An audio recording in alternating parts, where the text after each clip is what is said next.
하나님, 물이 없어 마르고 황폐한 땅에서 주를 찾고 있습니다.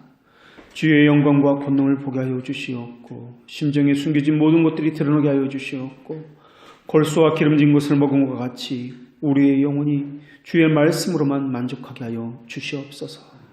잠잠히 하나님만 바라오니 우리의 소망이 오직 주께로부터만 온다는 것을 알기도 하여 주시옵소서. 주를 경외하는 자에게 깃발을 주시고 진리를 주신다 하셨사오니 우리가 사모함으로 주의 말씀을 기다리나이다. 주여, 주의 생명의 말씀 우리에게 허락하여 주시어서 주님으로 인해서 만족하고 기뻐함을 알기도 하여 주시옵소서.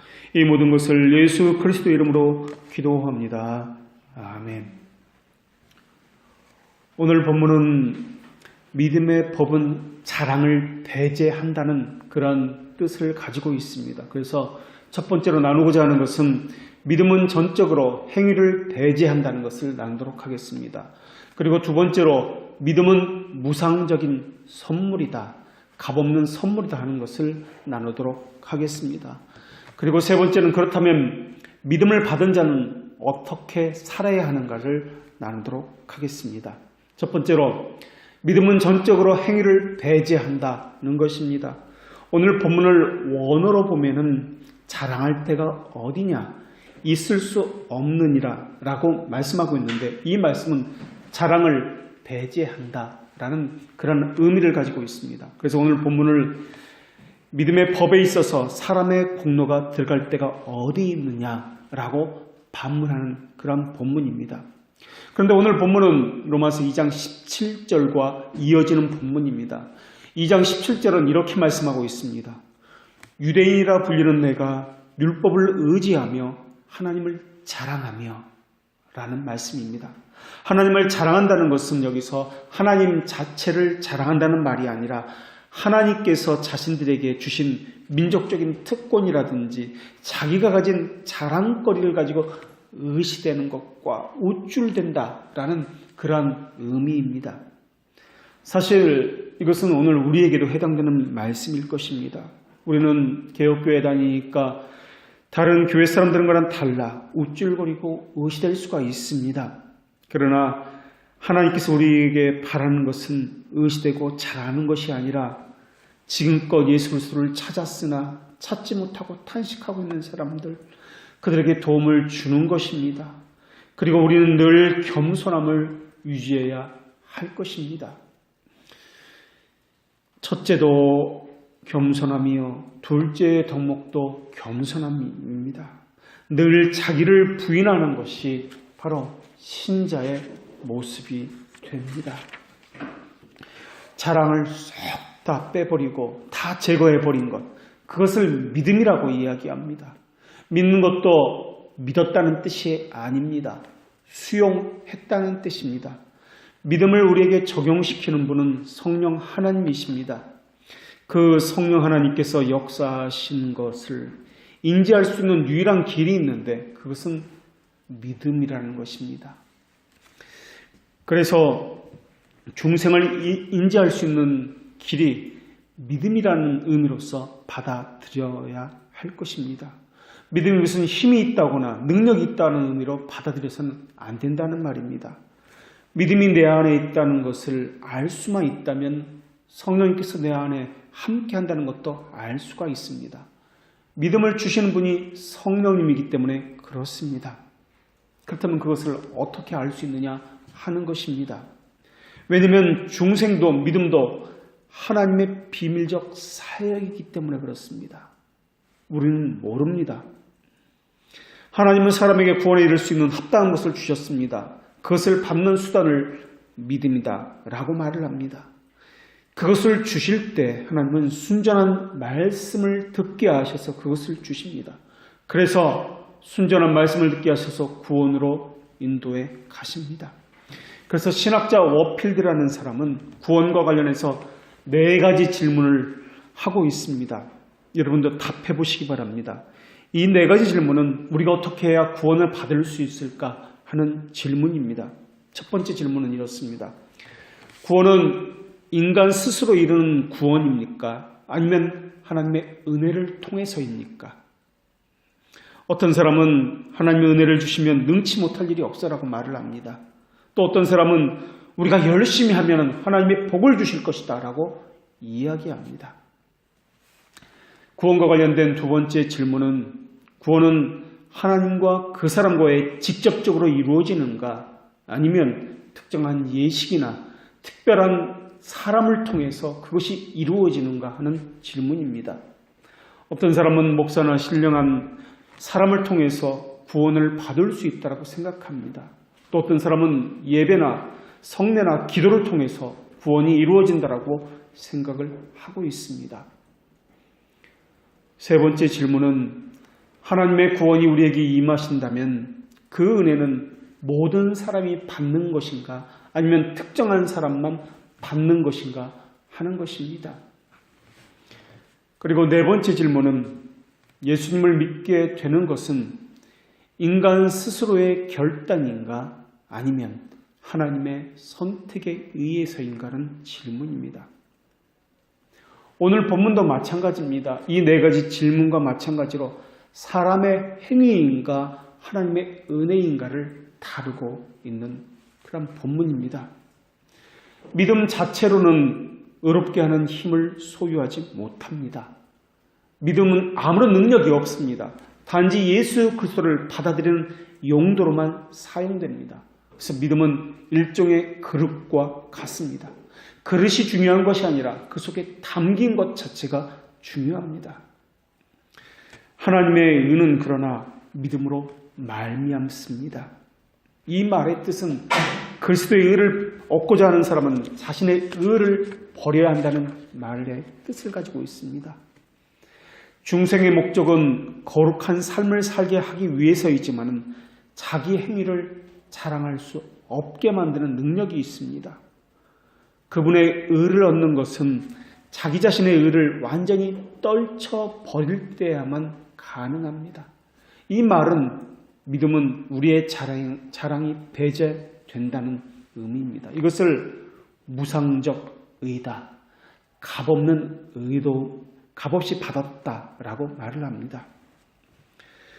우리가 우리 의의 부분이 조금이라도 남아있다면 우리는 우리 자기 자신 안에서 자랑의 근거를 찾아낼 것입니다. 이런 의미에서 아브라함이 행위로 의롭다 하심을 얻었으면 자랑할 것이 있으려니라 라는 말씀을 이해할 수 있습니다. 또 일하는 자에게는 그 싹을 은혜로 여기지 아니하고 빛으로 여기니거니와 라는 말씀도 이해할 수 있을 것입니다. 믿음은 자기 행위에서 나오는 의를 꿈꾸는 것으로부터 깨어나게 만듭니다. 그렇기 때문에 믿음은 모든 행위를 배제한다는 뜻을 가지고 있습니다. 만약에 여러분이 기도를 열심히 한다면 그것은 하나님께서 여러분에게 기도를 많이 하게 하셨기 때문에 그렇습니다. 은혜를 많이 받았다면 그것은 하나님께서 여러분에게 은혜를 주셨기 때문에 그렇습니다. 전도를 많이 하고 봉사를 많이 하고 있다면 그것은 여러분에게 하나님께서 그 힘을 주셨기 때문에 그런 것입니다. 하나님이 여러분 안에서 역사하셨기 때문에 가능한 것이지 여러분 스스로 한 것은 아무것도 없다라는 것입니다. 모든 것은 하나님부터 말미암은 것입니다. 하나님은 우리에게 다른 사람들은 소망할 수 없는 것들을 주셨습니다. 거짓이 진리처럼 득세하는 이때 무엇이 참된 진리이고 무엇이 거짓된 진리인지를 분별할 수 있는 지혜를 주셨고 우리 안에 있는 편견과 무지와 오만함을 보여주셨고 그것을 혐오하도록 만들어 주셨습니다. 놀라운 사랑으로 우리를 지옥의 사슬에서 풀어주셨고 빛으로 불러내 주셨습니다. 그분을 우리는 주님이라고 고백하고 있습니다. 주님이란 말의 의미는 나는 종이요 그분의 말씀의 모든 것을 순종한다는 의미입니다. 그래서 우리는 그분을 주님이라고 고백하고 있습니다. 그렇다면 두 번째로 믿음이 선물이라는 뜻이 무엇인가 하는 것입니다. 하나님은 믿음으로만 의롭다함을 판다고 말씀하셨습니다. 이것을 우리는 이신칭이라고 이야기합니다. 그런데 로마 가톨릭은 믿음을 공로에 대한 보상을 기다리는 양심의 확신이다 라고 이야기합니다. 받는 줄로 믿습니다 하는 것, 이러한 것과 같은 것입니다. 그래서 그들은 하나님의 은혜를 무상적으로 받는 것이라고 여기지 않습니다. 단지 우리가 거룩을 추구할 때 도우시는 성령이라고 해석을 합니다. 우리가 무언가 행할 때 도우신다는 것입니다. 그래서 그들은 하나님이 어떻게 해야 우리를 도우실까에 관심이 있습니다. 그래서 고한물을 만들어냅니다. 사람의 행위를 부추깁니다. 어떻게 은혜를 받을 수 있을까 해서 여러 가지 이름으로 예배를 고안해내고 기도나 프로그램을 고안해냅니다. 이러한 것들은 거짓 가르침인데도 불구하고 사람들에게 인기가 있습니다. 왜냐하면 사람들은 죄의 책망을 받기를 싫어합니다. 죄를 깨닫는 것, 자기를 부인하는 것, 구원을 잠잠히 기다리는 것이 너무나 고통스럽기 때문에 그렇습니다. 차라리 내가 어떤 종교적인 의무를, 행위를 해서 대가를 얻어내는 것, 이것을 더 택합니다. 그래야 무언가 보람이 있고 쉬워 보이기 때문에 그렇습니다. 자기 행위를 의지해서 어려워지는 것, 이것을 가리켜서 다른 복음이다 라고 이야기합니다. 이들은 종교적인 의식을 통해서 자기 구원을 확신하려고 합니다. 그것을 행하게 되면 자랑하게 되어 있습니다. 교만해지게 되어 있습니다. 결국 그들은 자기 스스로의 행위에 구원의 근거를 두기 때문에 육체로 시작해서 육체로 마칠 수밖에 없습니다. 그래서 그들은 다른 복음에 의지해서 평생을 구원받은 것처럼 착각하면서 살다가 결국에는 멸망에 이르게 되어 있습니다.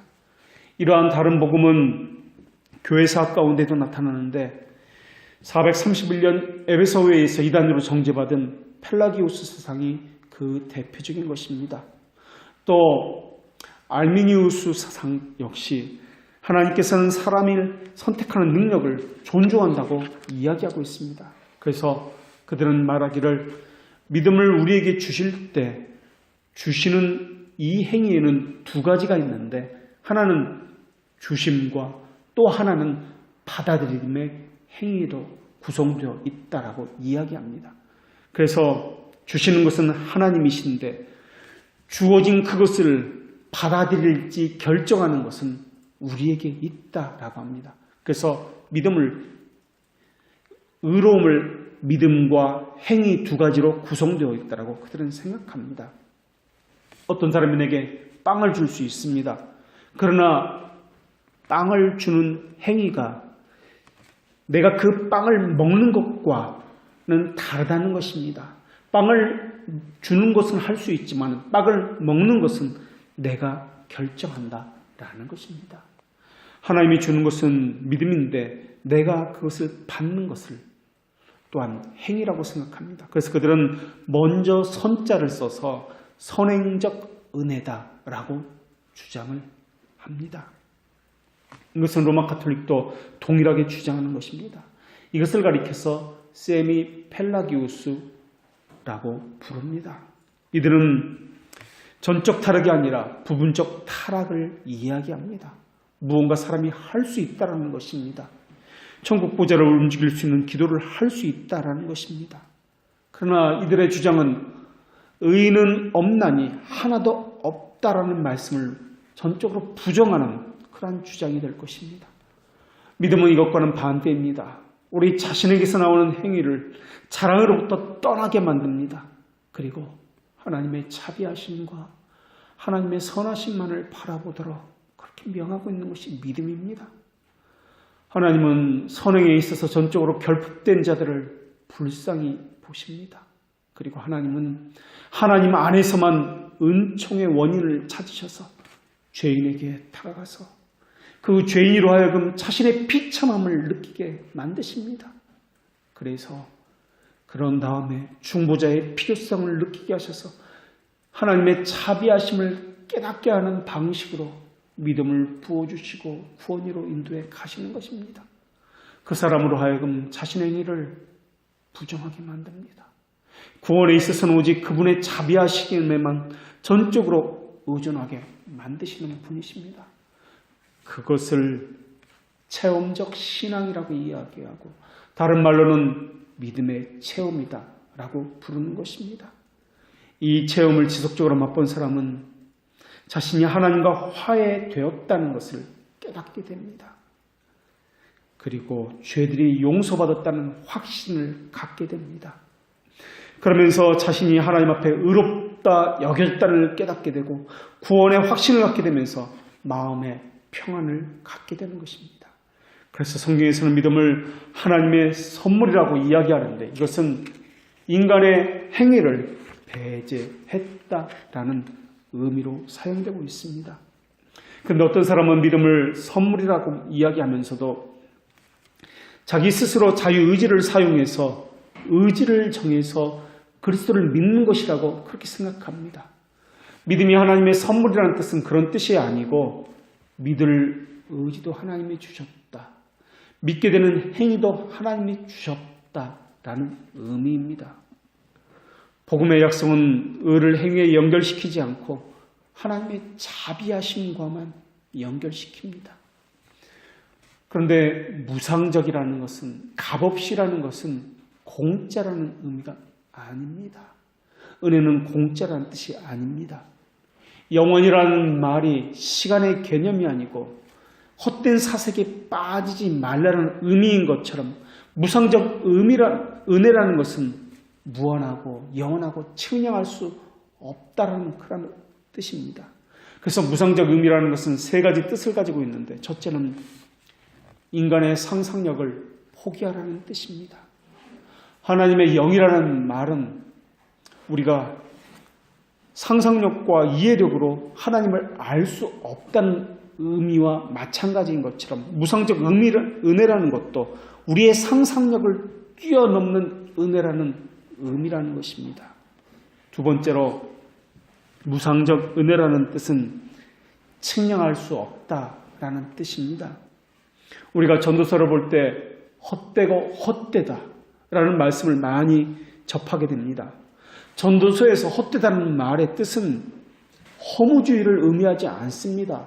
인간의 헛된 망상들, 어리석음을 깨닫는 자가 왜 그래도 적은지를 염려하는 것이 헛되고 헛되다는 그런 뜻입니다. 그러한 것을 알면서도 실천하지 못하는 자신에 대해서 한탄해하는 것이 헛되고 헛되다는 그런 뜻입니다. 무상적 은혜라는 말도 인간의 한계를 인식하도록 하는 표현입니다. 그리고 오직 그분의 크신 측량할 수 없는 은혜를 바라보라는 그런 뜻입니다. 그리고 세 번째로 무상적이라는 그런 의미는 모든 원인이 하나님이라는 의미입니다. 우리가 믿음을 갖게 되면 왜 자발적으로 행동하는지 그 이유를 알 수가 없습니다. 왜 기쁜지 알 수가 없습니다. 다만 우리는 그 모든 원인을 그분에게서 찾을 수 있다는 뜻으로 무상적이라는 그 뜻을 이해해야 할 것입니다. 우리의 모든 행동이 그분으로 인해서 충동적인 원인을 갖는다는 의미가 아니라 모든 행동에 대한 궁극적 답변을 그분에게서 찾을 수 있다는 의미입니다. 왜 사랑하는 사람이 세상을 허무하게 떠나가야 하는 것입니까? 왜 악인이 번영하고 의인은 고통받아야 하는 것입니까? 왜 이러한 의문들이 생겨나는 것입니까? 이 같은 모든 인생의 질문은 하나님으로부터 그 완전한 답변을 들을 수 있다라는 것이 무상적이라는 의미의 뜻입니다. 왜 나 같은 자를 구원하셨습니까? 왜 이런 죄인을 하나님은 사랑하신단 말입니까? 그것이 바로 무상적 은혜라는 뜻입니다. 우리가 아무리 조급하여도 그분은 서둘러서 우리에게 임하지 않습니다. 우리가 원하지 않는다 하여도 그분은 임하십니다. 그분의 시간에 그분의 방법으로 그분이 행하십니다.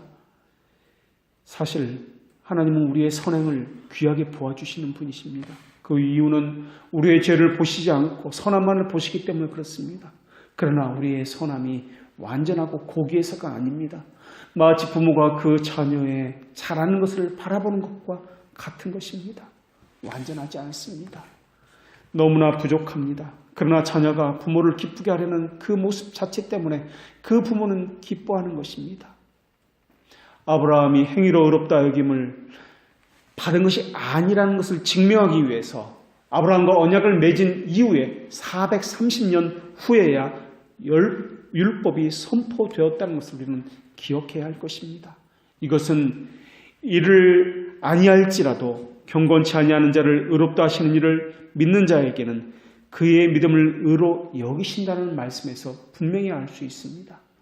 우리의 의는 입김보다 가볍습니다. 하늘도 그분 앞에서는 부끄러워하고 낮도 밤과 같이 그분에게는 여김을 받습니다. 태양도 그분 앞에서는 어두움입니다. 세상의 모든 의를 다 합친다 할지라도 그분의 의의 기준에는 이를 수가 없습니다. 우리는 그분 앞에서 자기를 부인하는 것과 참된 겸손 외에는 그분의 의로움을 기대할 수 없다는 것입니다. 그렇다면 세 번째로 믿음을 선물로 받은 자는 어떻게 살 것인가 하는 것입니다. 믿음은 삶에서 증명되어야 합니다. 상상이나 감정, 이성에 근거하지 않습니다. 믿음은 말씀에 나타난 하나님의 부성애를 삶에서 체험하여 얻은 지식이라고 우리가 정의를 내렸습니다. 삶에서 증명되는 믿음이라는 의미에서 믿음을 하나님의 선물이다라고 이야기합니다. 이런 믿음을 신뢰라는 표현으로 대신하기도 하고 신앙이라는 단어로서 대신 표현하기도 합니다. 그런데 이 믿음은 말씀이 없이는 이루어지지 않습니다. 중생된 자에게는 비물적으로 믿음을 심으시고 선물을 주시는 분은 성령 하나님이십니다. 언제 중생이 일어났는지 누구도 알지 못합니다. 그러나 이것을 깨닫도록 하기 위해서 하나님은 우리에게 믿음을 선물로 주시는 분이십니다. 결국 믿음은 그 사람이 중생했다는 증거로서 주어지는 것입니다. 믿음은 의지적 결단과는 다른 것입니다. 하면 돼, 할 수 있어, 이루어질 거야, 아멘 아멘 하는 식의 기도와는 자기 체면과는 다른 것이 믿음입니다. 그것은 인간적 결심이지 참된 믿음이 아닙니다. 믿음을 숨기시는 성령 하나님의 사역은 늘 말씀을 근거로 합니다. 듣게 하는 사역은 말씀 선포자의 사역입니다. 그래서 하나님은 하나님의 백성에게 말씀 선포자를 부지런히 보내십니다. 말씀 선포자의 말씀이 바르지 못하다면 그 사람이 사역하는 교회 역시 거짓된 교회로 판명될 것입니다. 그만큼 말씀 선포는 너무나 중요합니다. 말씀으로 중생된 자를 양육시키는 것이 교회의 목적입니다. 그러나 모두가 중생된 자는 아닙니다. 그래서 모두가 양육받은 것은 아닙니다. 이것에 대해서 로마 가톨릭은 믿음을 맹목적이거나 지적 동의라고만 주장했습니다. 교회가 가르치고 이끄는 대로 순응하는 것이 믿음이라고 그들은 이야기합니다. 참된 교회에서라면 몰라도 거짓된 교회에서라면 목회자가 주장하는 대로 따르는 것은 결코 믿음이 아닙니다. 반드시 참된 교회에서 선포되는 바른 말씀이어야 하고 참된 목회자의 참된 가르침이어야만 우리가 순종할 수 있습니다. 목회자의 권위는 목사라는 직분에서 나오는 것이 아닙니다. 바른 말씀을 전하는 데서 나오는 것이기 때문에 그렇습니다. 신자도 마찬가지입니다. 내가 신자라는 이름으로 아무리 고백한다 할지라도 또 몇천 명이 모이는 어느 교회에서 몇십 년을 다녔다 할지라도 성도의 권위가 거기서 나오는 것이 아닙니다. 말씀을 바르게 듣는 것이 성도라는 이름을 가진 자들의 모습입니다. 그리고 바르게 듣는다는 것은 바르게 그 말씀을 듣고 행한다는 것입니다. 그것이 성도라 불리는 사람들입니다. 그렇다면 왜 하나님은 말씀을 듣게 하십니까? 우리의 마음을 달래주기 위해서, 위로하기 위해서입니까? 아닙니다. 하나님의 백성들로 하여금 거룩한 삶을 살게 하기 위해서입니다. 사실 은혜를 받았으니 이제 말씀대로 살자라는 결단은 인간 입장에서 하는 설명이지 바른 설명은 아닙니다. 이 설명의 바른 설명은 우리는 모른다, 비밀적이다 라는 것 외에는 없을 것입니다. 모릅니다. 다만 우리가 그것을 분명하게 설명할 수는 없으나 거룩한 삶, 착한 삶, 진실한 삶, 하나님의 말씀대로 살려고 하는 그 간절함, 이것은 중생된 자에게 자연스러운 것입니다. 조건적으로 주어지는 것이 아니라 자연스럽게 흘러나오는 것입니다. 거룩한 삶을 살기 위해서 그 지침에 대해서 연구하려는 그 자세도 자연스러운 것입니다. 그래서 스스로 말씀을 배우려고 하는 열정을 갖게 됩니다. 이것은 결단이 아니라 자연스럽게 중생한 자에게서 흘러나오는 것입니다. 이러한 열정이 없다면, 변화된 거룩한 삶에 대한 그 갈망이 없다면 그것은 중생한 자의 모습이 아닙니다. 자신의 중생을 제거해 봐야 할 것입니다. 제거한다고 해서 중생을 인간 스스로 쟁취할 수 있는 것이 아닙니다. 우리가 중생을 일으키지 못한다 해도 선택자는 중생을 경험합니다. 이 경험을 위해서 말씀이 요구됩니다. 순전한 말씀 선포가 없는 곳에서는 중생의 경험이라는 것은 전혀 불가능합니다. 성령님은 말씀을 통해서만 역사하기 때문에 그렇습니다. 그래서 바른 말씀이 선포되지 않는 곳에서는 바른 믿음도 없습니다. 말씀을 듣는 가운데 성령 하나님은 자신이 하나님의 자녀임을 깨닫도록 만드십니다. 믿음은 들음에서 나오기 때문에 그렇습니다. 이 경험을 한 자는 그 말씀의 약속들을 신뢰하고 그 말씀을 삶의 원리로 삼고 순종하는 삶을 삽니다. 그래서 믿음을 신뢰라는 말로 바꿔 말할 수 있습니다. 삶을 통해서, 순종을 통해서 그분을 신뢰한다는 것을 자기 스스로 증명해 내는 것입니다. 복음에는 하나님의 의가 나타서 믿음으로 믿음에 이르게 하나니라는 말씀의 의미는 믿음이 선물이라는 것을 이해하는 데 중요한 성경 구절이 될 것입니다. 하나님은 구원을 이룰 수 있는 단 하나의 길을 제시하는데 그것이 바로 복음입니다. 복음에는 예수 그리스도의 의가 나타납니다. 이 의는 우리의 의가 아니라 하나님의 의입니다. 그래서 믿는 자에게 구원이 주어진다는 표현보다도 믿음에 이르게 한다는 표현이 더 옳고 바릅니다. 하나님의 의로서 하나님의 의에 이르게 한다는 것입니다. 그래서 믿음에는 성장이 있습니다. 생명이 있기 때문에 그렇습니다. 그래서 믿음은 복음에 계시된 하나님의 의를 수용합니다. 그 안에는 생명이 있기 때문에 삶으로서 증명하는 것을 그들은 자연스럽게 합니다. 자기 안에 영적 생명이 있다는 것을 통해서 자신이 믿음을 선물로 받았다는 것을 깨닫게 됩니다.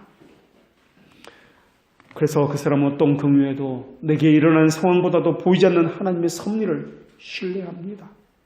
그래서 믿는 사람들은 그 안에서 하나님의 뜻이 무엇인지를 헤아리려고 하는 것입니다. 그렇다고 지상의 삶이나 시민권을 무시하는 것이 아니라 충돌이 일어날 때는 언제든지 그분의 섭리에 순종하는 삶을 사는 것입니다. 사람은 누구나 다른 사람과 자신을 비교합니다. 그래서 그들보다 낫다라고 여깁니다. 자신의 능력을 자랑하기 쉽습니다. 그러나 하나님은 우리 안에서 그런 확신을 사라지게 만드는 분이십니다.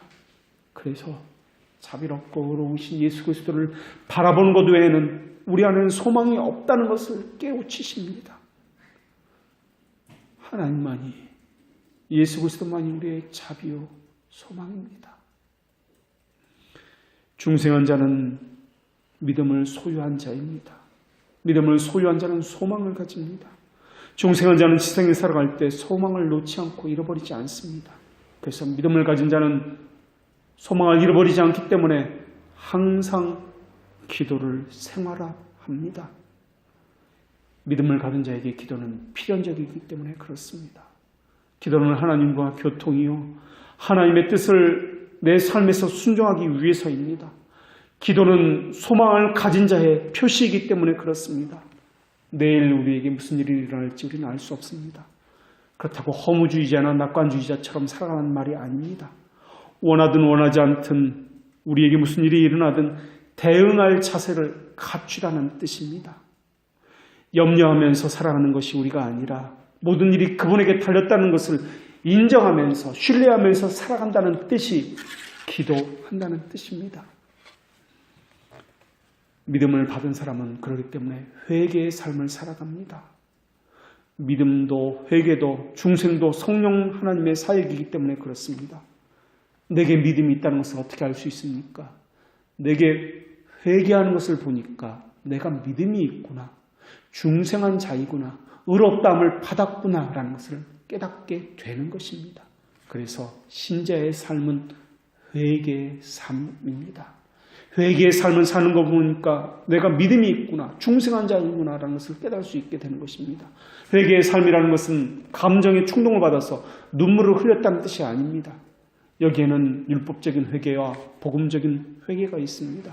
율법적인 회개는 무섭고 두려워서 내가 형벌을 받을까 봐서 하는 것이 율법적인 회개입니다. 그러나 복음적인 회개는 내가 형벌 받는 것에는 관심이 없습니다. 하나님의 그 사랑을 배신한 것이 너무나 아프기 때문에 그래서 하는 것이 복음적인 회개입니다. 그래서 회개는 두 가지 결과로 나타납니다. 하나는 죄의 주기와 또 하나는 영을 살리는 삶입니다. 믿음이 없다면 이러한 것은 절대 나타날 수 없습니다. 회개의 삶을 살지 않은 사람은 강팍한 사람이라고 이야기합니다. 그런 사람에게는 말씀이 절대 들어가지 않습니다. 믿음이 없으니 회개의 삶을 살지도 않고 열렬한 기도의 삶도 없습니다. 믿음이 있는 사람은 회개의 삶을 살기 때문에 부드러운 심장이 되게 되어 있습니다. 하나님께서 그 안에 생명을 불어넣으셨기 때문에 그 마음밭이 촉촉하게 되어졌습니다. 그래서 하나님은 그런 사람에게 구원에 이르는 참된 말씀을 보내주십니다. 그래서 성령 하나님은 들려지는 말씀을 도구로 삼아서 그 사람의 깊은 곳에 숨겨진 생각들을 드러내 주십니다. 자신이 얼마나 바르지 않는 것들을 가지고 있는지, 자기 지성이 얼마나 오류로 가득 찼는지, 얼마나 자기 고집과 무지로 일관하고 있는지를 뼈저리게 깨닫게 하십니다. 내 감정이 너무나 일그러졌구나 하는 것을 깨닫게 하셔서 가장 선한 판단이라고 여겼던 것이 얼마나 편협했고 잘못된 선택이라던 것을 분명하게 깨닫게 하십니다.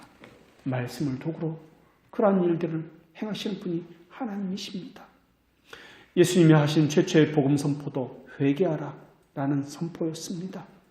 복음에는 두 가지 요소가 있는데 하나는 회개이고 또 하나는 죄들의 용서입니다. 죄들의 용서를 다른 말로 칭이라고 이야기합니다.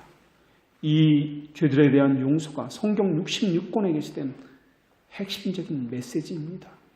용서란 말은 지우다, 없애다, 사라진다 라는 뜻이 아닙니다. 가리다, 덮다라는 이 의미로 이해해야 합니다. 죄들이 용서받았다고 할 때 죄들이 덮였다는 의미이지 없어졌다, 지워졌다는 의미가 아니라는 것입니다. 그래서 성경에서는 기억조차 하지 않는다, 씻는다, 눈처럼 희게 되었다라고 말로 표현하고 있는데 이것은 덮여졌다는 의미로서 받아들여야 하는 것입니다. 그래서 죄가 덮여졌기 때문에 사라진 것이 아니기 때문에 우리는 여전히 죄성 가운데에서 죄를 범하게 되는 것입니다. 죄성은 여전히 우리를 힘들게 합니다. 죄들에 대한 용서의 확신은 우리의 감정에 따라 좌우되지 않습니다. 죄들의 용서에 대한 확신은 하나님으로부터 오는 것입니다. 우리의 감정에 따라 취소되거나 다시 이루어지는 것이 아닙니다. 죄들의 용서에 대한 확신을 가지기 위해서는 회개가 요구됩니다. 물론 회개 역시 하나님께서 허락하실 때에만 가능합니다. 하나님의 자녀라는 것, 내가 충성했다는 것을 깨닫게 된다는 면에서 회개가 우리가 한다라고 그렇게 표현하고 있을 뿐입니다. 하나님은 복음 선포를 통해서 그분의 뜻을 우리에게 드러내시고 우리가 자랑할 것이 없다는 것을 깨닫게 하십니다. 그래서 복음 선포를 통해서는 이것도 죄였습니까? 하는 새로운 인식들이 나타나야 합니다. 그래서 항상 자신의 죄에 대한 깨달음이, 새로운 죄에 대한 깨달음이 계속해서 발견되어야 합니다. 사람은 누구나 자기 안에 맹목적이고 이기적인 사랑을 가지고 있습니다. 자기가 보기에는 자기는 너무나 깨끗합니다. 자기 행위가 너무나 선하다고 여기고 있습니다. 그러나 하나님은 복음 선포를 통해서 자신의 그 위치를 분명하게 깨닫게 하십니다. 자기 스스로의 양심을 살펴보게 하십니다. 그리고 하나님은 하나님의 거룩하시니 너희도 거룩하라고 우리에게 거룩을 요구하고 계십니다. 공의 하나님은 우리 심정에 도사리고 있는 불결한 것들을 드러내서 하나님의 심판대 앞에서 공정한 저울에 올려놓고 의로운 심판을 하시는 분이십니다. 그래서 우리 안에 도사리고 있는 유해한 도치가 뿌리 뽑혀지게 하시고 자기 양심에 더러운 것들을 보게 하셔서 자기 도치에 대한 착각에서 벗어나게 하시는 분이십니다. 자기의 죄에 대해서 크나큰 깨달음을 갖게 된 사람들은 나는 벌레요 구더기 같은 인생이라고 고백하게 됩니다. 그래서 하나님께서 교만한 자를 대적하시고 겸손한 자에게 은혜를 주신다는 말씀을 그때서야 비로소 이해하게 됩니다. 이것이 회개입니다. 이러한 눈물을 통해가 없다면 그는 아마도 유기된 자이거나 거짓된 교회에 다니거나 둘 중에 하나일 것입니다. 특별히 예배 시에 죄에 대해서 회개의 촉구가 이루어지지 않는다면, 양심의 찔림이 이루어지지 않는다면 그것은 무언가 단단히 잘못되었다는 증거입니다. 그 교회가 잘못되었든지 그것을 듣는 그 사람에게 잘못되었든지 둘 중에 하나일 것입니다.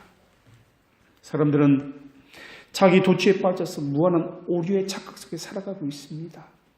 죄에 대한 선포가 없는데도 자기가 다니는 교회가 참된 교회라고 여기고 있거나 아니면 다른 사람들은 다 거짓 신자여도 나는 참된 신자라는 착각 속에 살고 있습니다.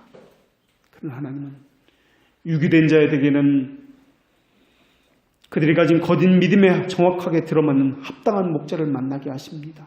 그래서 그들로 하여금 거짓 믿음에 합당한 것을, 거짓임을 스스로 드러내게 하십니다. 하나님은 하나님의 택한 백성에게도 합당한 목자를 만나게 하십니다.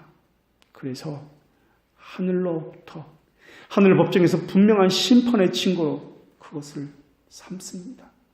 그래서 유기된 자들은 선명한 말씀을 들어도 울지 않으며 양심이 찔려하지 않으며 회개할 줄 모르며 마음은 더더욱 강팍해져서 울리는 꽹과리처럼 저 소리를 나는 너무 듣기 싫다라고 여기게 될 것입니다. 그러면서 저 설교자에게 너무나 큰 문제가 있다, 어리석은 신념으로서 자신을 위로하게 될 것입니다. 우리가 여기서 유의할 것이 하나 있습니다. 우리는 보통 열심히 신앙생활하는 사람을, 열심히 봉사하는 사람, 설교를 열심히 듣는 사람, 교회에서 하라는 대로 무조건 순종하는 사람이라고 생각할 것입니다. 반면에 예배 시간에 빼먹고 예배에 나와도 지각만 하고 설교 시간에는 아예 잠을 자고 봉사라고는 쥐꼬리만큼 따는 사람을 유기된 자라고 생각할 것입니다. 우리는 겉모습으로만 사람을 판대서 저 사람은 될 사람, 저 사람은 안 될 사람 이렇게 구분합니다. 그런데 예정이라는 말은 판단하지 말라는 의미입니다. 저 사람은 선택된 자다, 저 사람은 유기된 자다, 너희가 판단하지 말라는 말의 뜻이 예정이라는 뜻입니다. 그러나 이것이 한 가지만은 분명합니다. 어느 교회든, 그것이 어느 교회든 동일합니다. 교회 안에는 유기된 자와 선택된 자가 함께 있다는 사실입니다. 다만 그 판단은 우리에게 속한 것이 아니다라고 하나님께서 말씀하셨다는 것입니다. 겉모습만 가지고 저 사람은 유기된 자다, 그러니까 포기해야지, 저 사람은 선택된 자다, 그러니까 가까이 해야지, 그러기 쉬운데 그러지 말라는 것입니다. 그것은 숙명론자다라고 그렇게 이야기합니다. 그러나 그렇게 판단하는 것이 우리의 본성입니다. 그것을 하지 말라는 것이 예정론입니다. 판단은 우리의 영역이 아닙니다. 하나님의 영역입니다. 그렇다면 목사가 하는 일은 무엇입니까? 판단해서 구분하는 것이 아니라 열심히 가르치고 전하는 것이 그의 행할 일입니다. 신자가 행해야 할 일은 무엇입니까? 나는 죽으라고 봉사했는데 왜 저 사람은 저렇게 일을 하지 않습니까? 왜 저 사람은 저럽니까? 그러지 말라는 것입니다. 다른 사람한테 판단하지 말고 사람을 구분하지도 말고 내 위치가 무엇인지를 지켜서 다른 사람은 어떻게 하든지 신경 쓰지 말고 자기 일에 충실하라는 것입니다. 이런 의미에서 믿음도 봐야 할 것입니다. 믿음이 있으면 회개의 삶, 자기 부인의 삶, 십자가의 삶으로 나타나게 되어 있습니다. 다른 사람이 어찌하든지 그것은 신경 쓰지 말라라는 것입니다. 아무개 집사는 저래, 아무개 목사는 저래. 그러지 말라라는 것입니다. 하나님께서 내게 명령하신 것, 그것 그대로 좌우로 치우치지 아니하고 순종하라 라는 것입니다. 사실 이러한 일은 내가 의지로 하는 것이 아니라 내게 주신 하나님의 의지가 나로 하여금 자원하여 순종하게 하신 결과로 나타나는 것입니다. 그래서 하나님은 우리를 거룩하게 하기 위해서 우리의 믿음을 강화시킵니다. 우리는 우리의 믿음이 강화될 때, 순종할 힘을 얻었을 때 은혜 받았습니다라고 말을 합니다.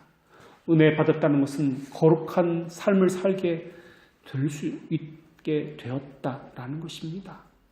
믿음이 강화되었다는 것은 감정이 출렁거렸다는 말이 아니라 예수 그리스도께서 내게 어떤 일을 행하셨는지 인식했다는 말입니다. 내가 거짓투성이었구나, 헛살았구나, 세리처럼 멀리서 성전만 바라보고 죄인으로서이다, 죄인으로서이다 하게 만드는 것입니다. 그래서 믿음이 강화될 때는 두 가지 것이 인식되어지는데, 하나는 칭의이고 또 하나는 거룩한 삶입니다. 칭의는 죄들의 용서와 의의 전거라고 말씀드렸습니다. 거룩한 삶을 성화라고 하는데, 성화는 회개의 삶입니다. 칭의와 성화는 별개의 것이 아닙니다. 같은 것입니다. 그러나 성화로서 칭의가 인식되어지는 것입니다. 다시 말하면 내가 회개의 삶을 사는 것 보니까 내가 죄들의 용서함을 받았구나라고 인식되어지는 것입니다. 내가 하나님의 자녀라는 것을, 내가 구원받았다는 것을, 중생했다는 것을, 칭의를 받았다는 것을 어떻게 알 수 있습니까? 내가 회개의 삶을 사는지 보면은 알 수 있습니다. 다른 사람은 그것은 알 수 없어도 자기 양심은 그것을 알고 있습니다.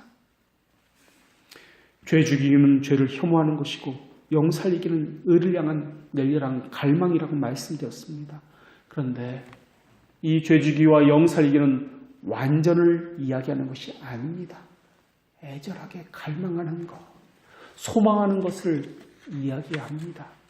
이 땅에서 행위의 완전함은 있을 수 없습니다. 그러나 신자는, 중생된 자는, 하나님의 자녀는, 칭의를 입은 자는 정말 바르게 살기를 너무나 갈망합니다. 하나님을 바르게 알기를 갈망합니다. 거기에는 내 자랑은 쏙 빼버리고 그저 죄인입니다 라는 처절한 인식밖에는 없습니다. 이것이 중생한 자에게 나오는 자연스러운 반응입니다. 그것이 중생한 자의 삶이기 때문에 그렇습니다. 그래서 하나님 앞에서 도수장으로 끌려간 어린 양같이 아무것도 자랑할 수 없게 되었으며 아무 말도 할 수 없게 되었으며 오직 믿음으로 법으로만 하나님 앞에 서게 됩니다. 그리고 오직 하나님의 자비하심만을 간절히 갈망하는 삶을 살게 되는 것입니다. 기도하겠습니다. 하나님, 하나님의 거룩한 이름을 송축합니다.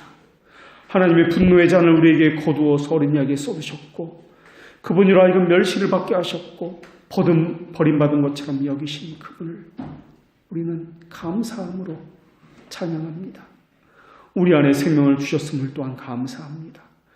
이 생명을 받은 자들은 자라나게 하여 주시었고 예수 그리스도의 창상한 분량에까지 이르게 하여 주시었고 예수 그리스도의 아름다움을 보는 자와 같이 예수 그리스도의 의로움을 보게 하여 주시옵소서. 그래서 우리로 하여금 하나님의 자비하심만을 의지하고 갈망하는 자들이 되게 하여 주시옵소서. 예수 그리스도의 이름으로 기도합니다. 아멘.